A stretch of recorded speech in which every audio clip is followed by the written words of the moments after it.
So recently this week, I had the honor of going back to Texas Tech where I graduated as a guest speaker at an entrepreneurship class. It's actually a class that I took while I was a student at Texas Tech, one of my all-time favorite professors.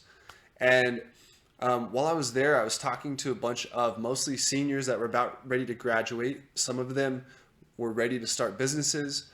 Others of them were just going to go into the job market. But I shared with them my story of starting my company, of all the struggles along the way, building to where I'm at right now with my company and in my career. And I just gave them some good advice. And it wasn't necessarily what I would do if I was in their shoes, but I told them it was not long ago. I literally was in your shoes. I was at that class.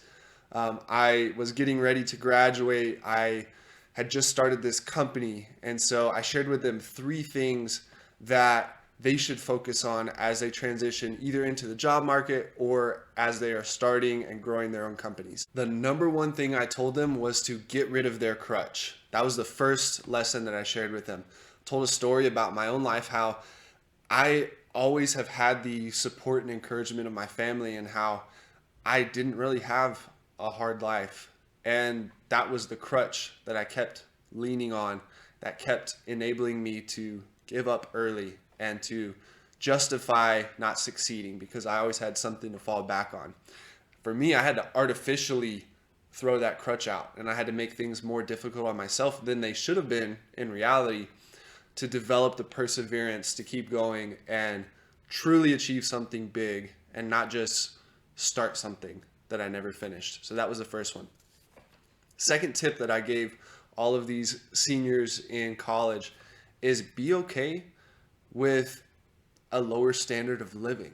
And that doesn't mean slum, but what I told them is if you get a job, for those of you going into the job market, you don't want to raise your expenses to match your income because you will never get ahead. Eventually, maybe one day, you're going to want to be optionally working, optionally employed, meaning you don't have to. You're not under pressure. You do something that you love. They can get into jobs that they otherwise might have had to pass up. Maybe it's their dream career, but they have to do a starter position for a couple years that pays less. If they keep their expenses low, they can take that job and that career path that they truly want to do instead of doing something that they're not really happy about just because they need to earn a certain amount per month. And for entrepreneurs, sometimes it's growing your company faster if you're living off less money. And other times it's just literally survival. And for me, it was literally just survival. So I had to be okay with a lower cost of living. And something that I had to realize and that we realize is even when I had nothing, I had an awesome life. I mean, the lifestyle that we have in America, even, I was paying myself anywhere between $1,000 and $1,400 a month for years. I had a fantastic lifestyle. You can do so much with not very much money. And so that was the second main tip I gave them is just be okay with a lifestyle that isn't expensive. And the third nugget of wisdom that I shared with them of not what I would do if I was in their shoes, but what I did and what I'm still actively doing. This is something that if you hear me speak a lot, you will hear me talk about this all the time. Get your reps. Get your reps in. I really drove this home with them. The biggest perceived disadvantage as a college student, as someone coming out of high school, as a young business owner, young entrepreneur, is your age. It's a huge perceived disadvantage that you have. But really what really is a disadvantage is lack of experience, right? It's not your age. And people equate age with experience. So what I always preach to people is get your reps. I never really had a mentor, a singular mentor, as I've built my business.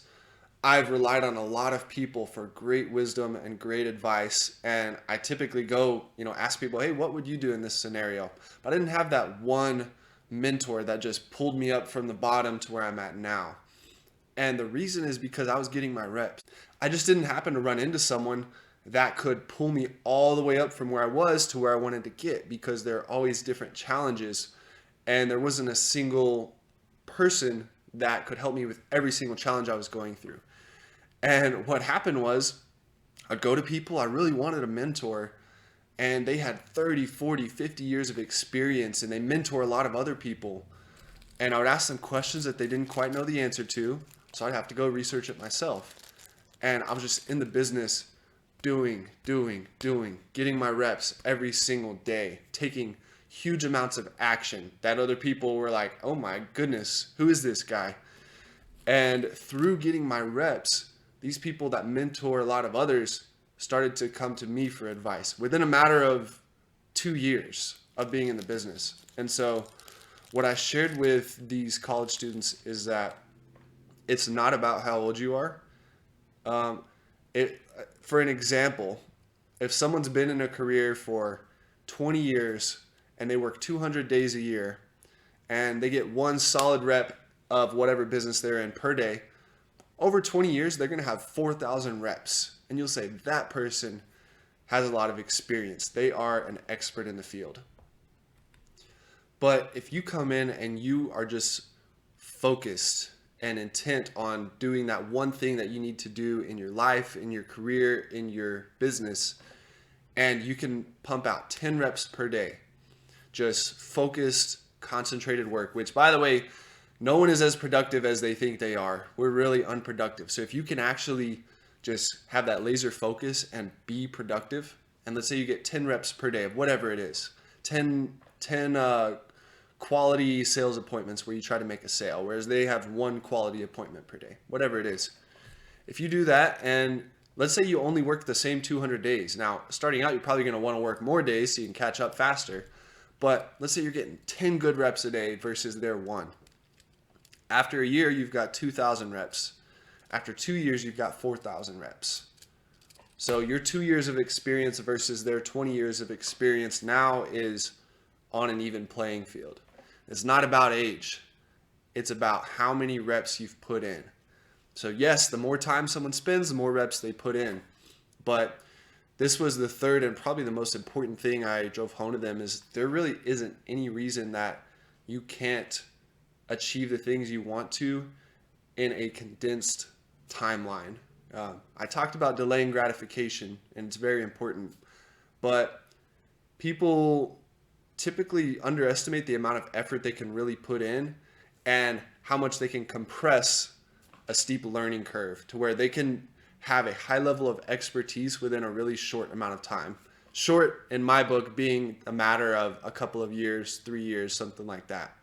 So those were the 3 things that I shared with them from my experience being right where they were and over the past 7 years getting to where I'm at now with my business and everything like that. So hopefully one of those is going to be beneficial in your life, or you can show this to someone who is in a similar situation that could benefit from hearing those words. So that's all I got. See y'all next time.